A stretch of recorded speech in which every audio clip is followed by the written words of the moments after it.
55. 16.4 is 55 deadlifts, 55 wall ball, 55 calories, 55 handstand push-ups.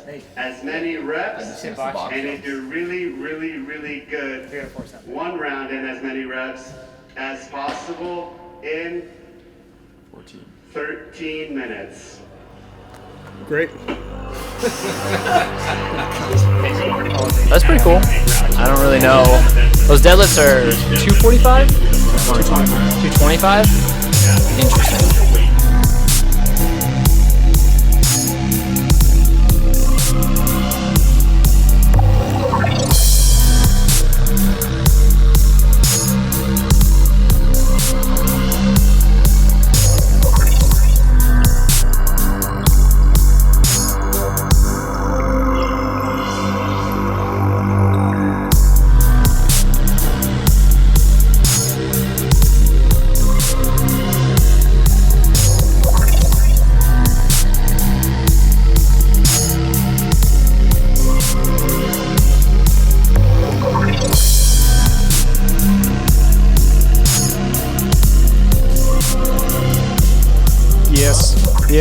Yes, 22.4, week 4. It's the Open. Project Badass. We ready? All right, guys, how's it going? Week 4 of the Open. We are at podcast 22.4. Week 4 already. I can't even believe it. Oh, I'm tired. Me too. Not tired of the Open, just tired in general. It's like 10 o'clock at night. My God. All right. Before we get started with the breakdown of 16.4, Drew, would you like to lead us through Ted, that's way better, by the way. Thank you. Great fix on the fly there. Well, it came back. What we got for them this week, Ladies Drew? and gentlemen, you will be able to pre-order your purple tee/tank Monday, 21st. Well, we lost you for a I second. think I disappeared there. Yeah, Monday, March 21st, misfitgear.com. You will be able to pre-order your shirts. Last year, we felt really shitty about you guys that they ran out and you didn't get to wear your shirt at regionals. So this year, we're starting early. We're going with a pre-order. So you guys are insured to get them first. And they save a couple bucks. You guys save a couple of bucks. That's true. That's true. Once again, just a quick second about the new website, April 4th. Really cool stuff you'll see there. Garage gym programming for all of you that used to go to CrossFitMF.com that got the password smash. We're giving you guys back some great programming. We're dialing down the equipment that you need, just old school, get strong, get fit, get out. Masters, we're finally doing some Masters programming. Regionals, individual and team programming will be live on the site April 4th.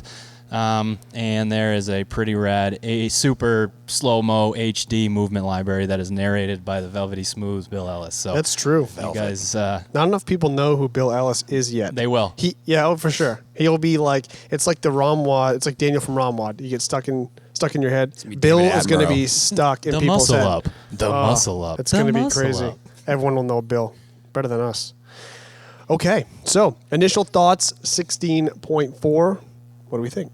It's all about the handstand push-ups. I mean, we just watched Joe do this workout. It turns out that, you can go at a decent clip to the other movements, but you don't have to kill them as long as you have good handstand push-ups. So I think that your pacing strategy needs to be whatever allows you to do the handstand push-ups and get through them if you have intentions of going to regionals. All right.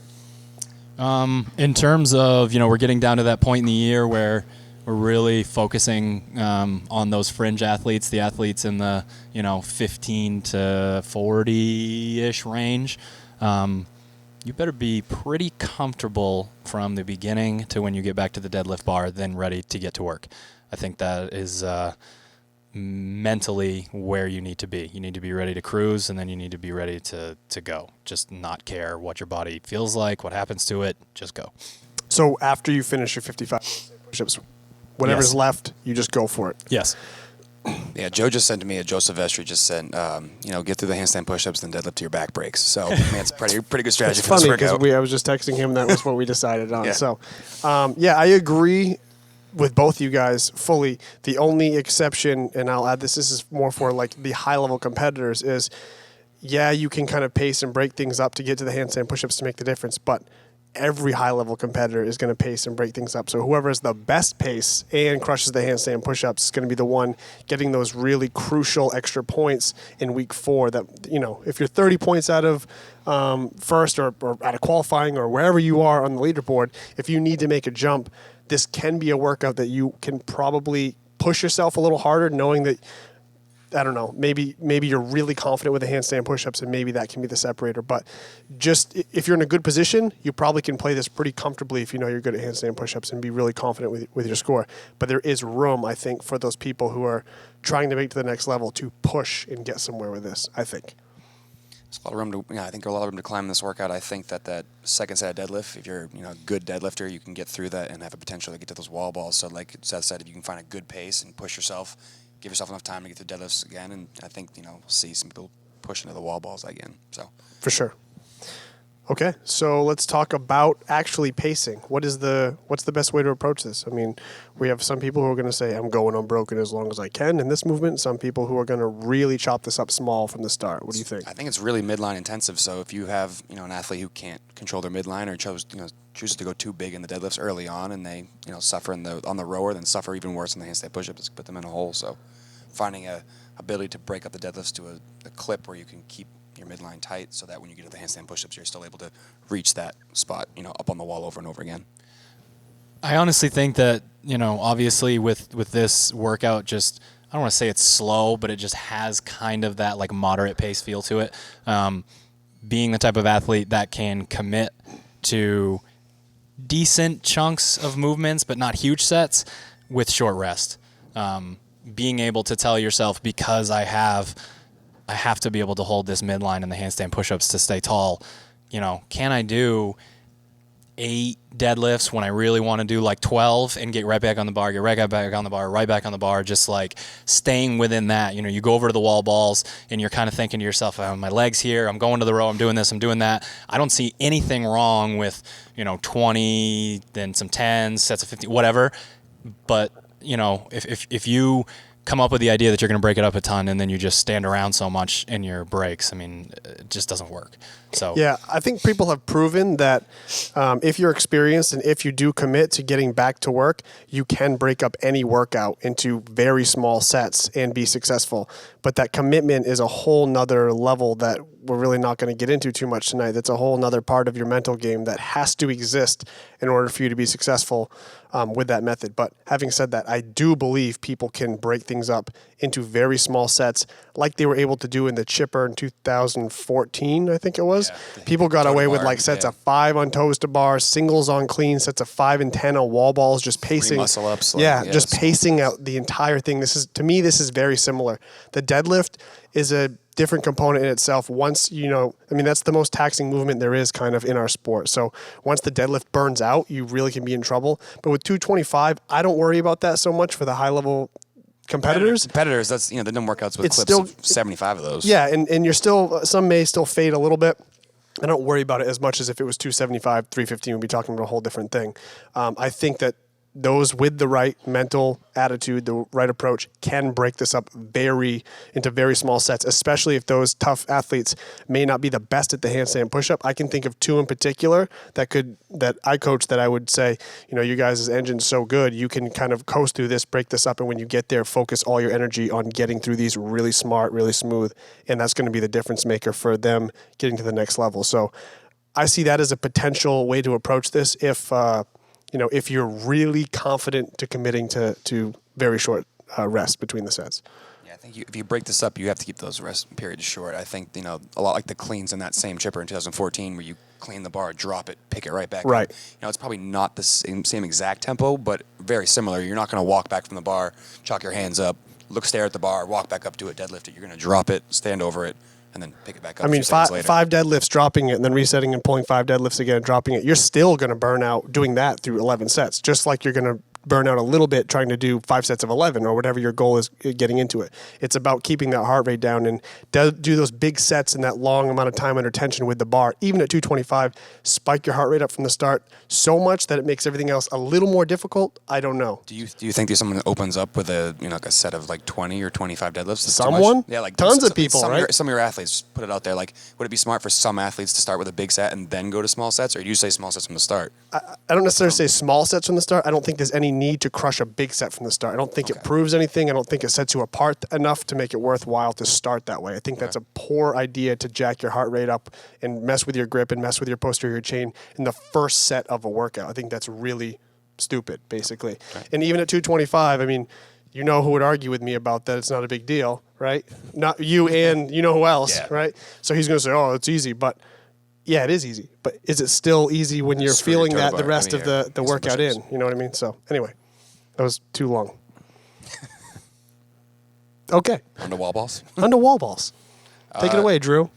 Back to the deadlift really quick. All right. Resetting allows you to reset your hip angle, your low back, your scaps. It allows you to get back in a good position. So let's say that set of 20 that you wanted to do took 1 second faster than you dropping and picking it back up and having that reset, which allows you to go from, a lot of people that deal with low back issues in pulling and squatting. Yep. So if we go from the deadlift to the wall ball, you have to be conscious of that. In terms of the wall ball is such a mental movement. Physically, not that hard for most high-level athletes, but it's very mental. It's slow. You start to get a little bit of a burn going. People don't want to do it. I say you drop the wall ball a couple of reps before you want to, and there's really just no rest. You reset reset your squat, you reset the way you're holding the ball, you reset kind of the whole system, you take that deep breath in between, and you get back into it. And obviously in terms of technique, this is not the most technically advanced movement. We spend a pretty decent chunk of time on it sometimes at training camp. We do. But, bouncing out of the hole is huge. And staying upright. And because you don't go back to the legs soon, you really got to get the legs into it. Heaving that ball up there and really fully extending your arms might not be your best plan. When you're talking about dropping a couple reps shy of your set, when you would start to feel it, what is that set for a lot of athletes? Like, is it 10? Is it 25? Like, I know it varies athlete to athlete, but there's got to be there must be some sort of general guideline you're thinking about. Yeah, I'm thinking like if you're normally in a workout going to walk over and do 30, you drop it at 25. Or if you're a 25 guy, you drop it at 20. I don't really think there's any reason to go down into like 10s on the wall balls at the beginning. That first set usually feels pretty good. Yep. But it's going to depend on the athlete, obviously. Yeah, I was thinking somewhere between 20 and 25 to open up, and then 10s after that. Again, if you do your set of 25, you drop the ball, you quick shake, you do 10 wall balls. That's 15 seconds or so each set of 10. Yep. Not even. So I think again the workout was won and lost in the handstand push-ups. So staying quick on that and getting yourself plenty of time to get to the wall is gonna be important. Yep. When I write wall balls into workouts, I put them in my category of monostructural work. So I know it's technically a weightlifting movement, but because we've gotten so good at a 20-pound ball to a 10-pound target or a 14-pound ball to a 9-foot target, it almost becomes automatic. But on a rower, which is the next movement, we don't have that luxury of stopping for any reason ever, right? You have to go, you pick a pace, maybe you're willing to suffer a little more in a rower. When wall balls, if you do decide to break it up, like these guys said, you don't need that much rest to continue to move through that range of motion. It never gets heavy. It never gets difficult for the higher level athletes. But if you feel that heart rate start to get out of control, if you feel like maybe it's your anxiety that's catching up with you, you're anxious in the middle of the workout and you just kind of feel out of control, this is the perfect point before the row to take an extra break, knowing that you're going to have to sit on that rower for 2 to 3.5 minutes, depending on who you are, or more than 2 minutes, 2.5 to 3.5 minutes. Yeah, I think about the 2014 chipper was like 60 calories. That turned it up for most athletes between 220 and like 245 for the guys, and then girls were closer to like 3. I was closer to like 4. So what do you? Not saying anything. Come on. I won't say anything. Thanks a lot. 4 was a good pace. Get me fresh with those. Get me fresh. All right. So the row. In my opinion, you don't have to crush it. This is like what we talk about with camp. Like we talk about technique a lot, and technique's important, and I'm sure you guys will cover that in a second. As far as pacing goes, it's not that beneficial to beat somebody off the rower by 10 or 15 seconds just to get off the rower and stand there and catch your Just breath like and be beat up for the wall.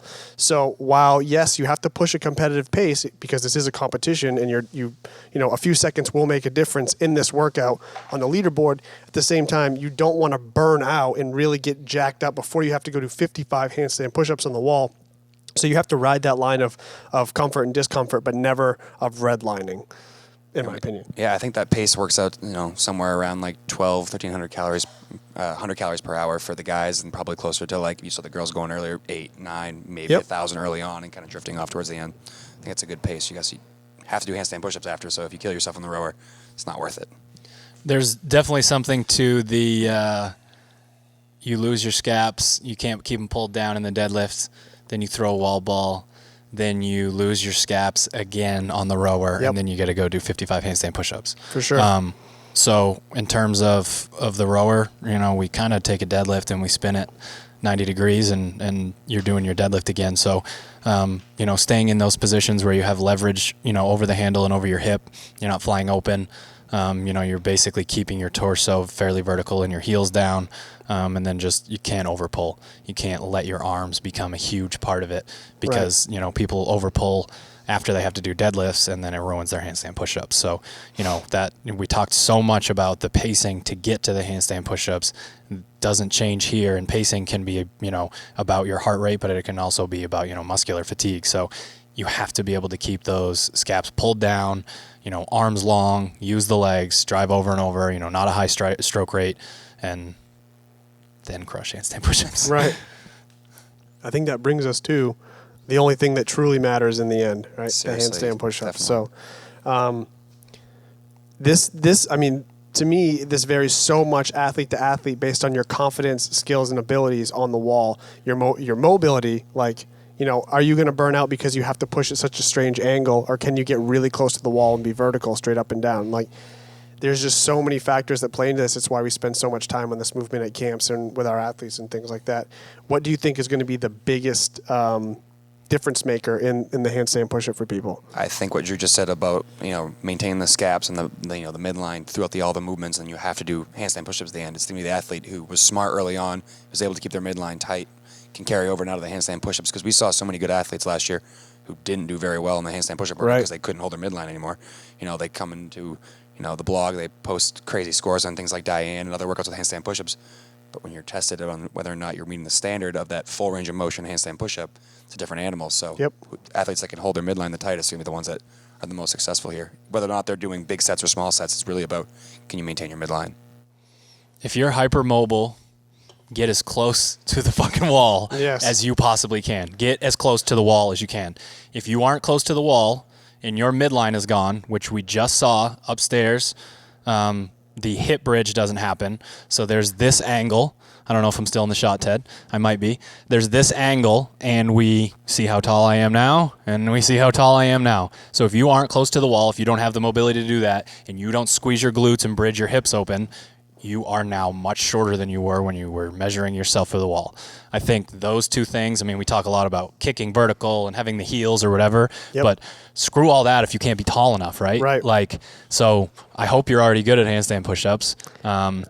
YouTube.com/Misfit Athletics. We actually did this video on the standard last year. We'll repost it for you guys tomorrow, so you'll be able to see it. We'll post it right to Facebook, but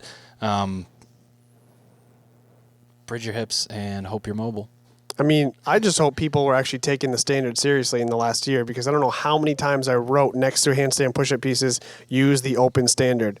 And then we kind of see videos online occasionally, or more than occasionally, of people nowhere near meeting that standard, but calling their workout, done correctly, RX, whatever it is. And it's just, you're either straight up and down or you're not.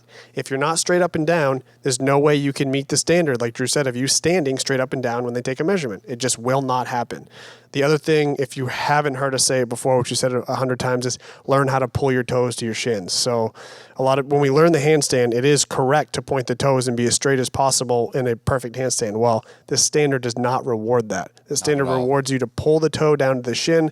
You'll pick your heel up about this high, and that's almost the difference of the standard. That's the 3 inches you're looking for.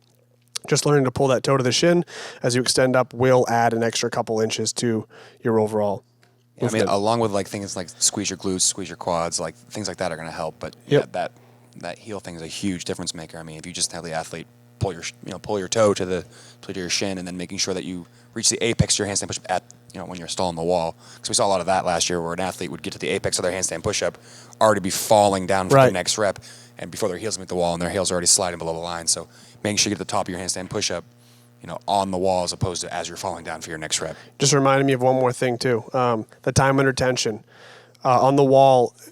I think we'd all agree that it's better to go fast, like repetition wise, as opposed to trying to hit that perfect rep over and over again.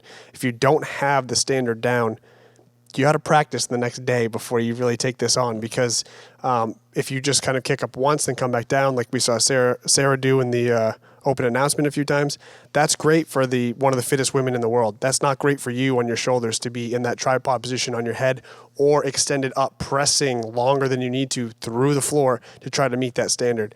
You need to figure out how to do it soon so that you can rapid fire these handstand push-ups. Before you get too fatigued, you need to kick down and take that rest before you go back up. It is super easy to burn yourself out doing 55 handstand push-ups, especially if you're doing them wrong and if you're taking too much time for each rep. It has to be rapid fire reps to make this work. Totally agree. I mean, that's the strategy I employed last year when I did the power clean handstand push-up. I didn't do big sets. I don't think I did anything sets bigger than like 7 reps. Did it small sets, able to get a good score because I didn't when I came down. It was because I was going slow. I'm not going to spend any time fighting for that extra rep. It makes sense to come down, shake it out, and go right back up to that next rep. Right. Anything to add? Yes. For the people that do struggle with the shoulder mobility, what we see is the athlete pressing here. So they get back behind and they stay almost in line with the wall, and then that's where that overextension shortens the distance between your shoulder and your foot because you have that banana shape. So if you're pressing, make sure that if you're dealing with mobility issues that you continue to get your head through your arms. You don't need to poke it out through, touch your chin to your chest or anything like that, but make sure that that pressing range gets you back into a position where you can personally get into a straight line. Because if you start doing this, you're going to overextend. There's really no way not to do that. Absolutely. Well, I mean, that about covers the movements that we're going to see and deal with. Prediction time. Yes. 220 is a full round, correct? 220 is one round. Oh, man, I feel like we're going to see pretty close to 300. I feel like you're going to see an athlete get back to the wall balls and get a good chunk done. If I had to guess, let's call it 20 wall balls in the second round. 295? Yeah, So 295. if you finish the wall balls, you'd be at 330, correct? If you finish the wall balls, you're at 330 in the second round. Yes. Okay. Yes. So what'd you say? I said 295. What do you think? 305. Wow. 5,000. I'll say 311. 311 is my guess. And I'm going to say it's a guy. I don't think the girls have a chance just simply because of the rower. Oh, yeah. I just don't think that they can. I think they lose so much time on that. It's not quite the same. I mean, I know it's their handstand push-up range is a little shorter if they're really fast and really good at them, but I still think it's a guy that powers through this. 311. I'd have to agree with you there. Of what? So it's kind of do or die time right now, right? Like if you have a spot, you Don't can lose it. still fucking lose it, and if you don't have a spot, you can still get it. But time is, it's like 1 second away from being gone. Yeah. I mean, if you do Window have a is spot, closing. if I did have a spot, I would look at this as the perfect workout for me. Well, not for me personally, but as a yeah, not me for a good athlete, because you can play this pretty safe and get a really good score, and you don't have to really push anything. And if you're proficient at the handstand push-up, you're gonna have a top 40 or better score in your region just because of where that kind of separation is in each region. You can safely get yourself to something. It may not be 8th place in your region, but you can take very few points by playing this safe. Is that the right thing to do? I don't know, but I'd be happy as an athlete to see this over something that's a little more volatile, I think, especially more than a Box jump, deadlift, increasing ladder from 2 years ago. That would definitely make me feel very uncomfortable. And there's no 1 rep max lift after this, which completely blows up the leaderboard and shakes it up. So I'd feel really good if I was already in position. If I needed to make a move, I'd be making my move this week. What do you think about multiple attempts on this workout? No big issue. Good question. I mean, I think this is a little bit more taxing No than big the issue. I Like, mean, the Little hamstrings, posterior chain. it's going to be is- fried, right? I mean, it is. It's a lot of volume, but I feel like while it's not We've been the saying same that. as We've been the- saying that for weeks, and we've been wrong every week. Just so you know. Well, about Well, what? let's- Redoing? let's- Well, let's just throw it out there. Okay, yeah. See if we can get it wrong again. 4 for 4. Fine. I'm always wrong. I think we can do this more than once. I definitely think an athlete can do this. More than Wait, once? You got a turd in your pocket? Yeah, actually. Like we've said for the last couple of years, some people don't have a choice. Like, even if you get a good score, but you're trying to make your move, you have to give it another shot. This is the end of your season, right? If you I don't make a move. disagree. It's just like Yeah. we keep watching redos that are like 1 rep different or this or that, and it's just Yeah. like, oh, well, Certain workouts, though, 1 rep is like Yeah. 12 points. Very You true. know what I mean? Very if true. If you're really fighting for that top 20, I mean, 4 points could make a big difference in the end. You just don't know. So, Really I mean, could. you can't afford to take the chance at this point in the season, especially if you're looking to make that move. and especially with how fast deadlifts are. It's a Yep. quick movement to get back into. Certain people have major mechanical advantages that you're not going to be able to outwork in a movement. Joe Carney. In a workout like this. Yeah, that's true. Joe just crushed it. I'm not going to say his score on the podcast. But If you watched Periscope, you would have known. Oh, that's right. Follow us on Periscope, at Misfit Athletics. Deep into the deadlifts around 2. Pretty good. You crushed the deadlifts round 2. So He's nodding his head. Joe nods. we ready to wrap this up? Ready to wrap it up? All right. Until next week. Thanks for watching. And well, that's it. That's it. That's Peace. it.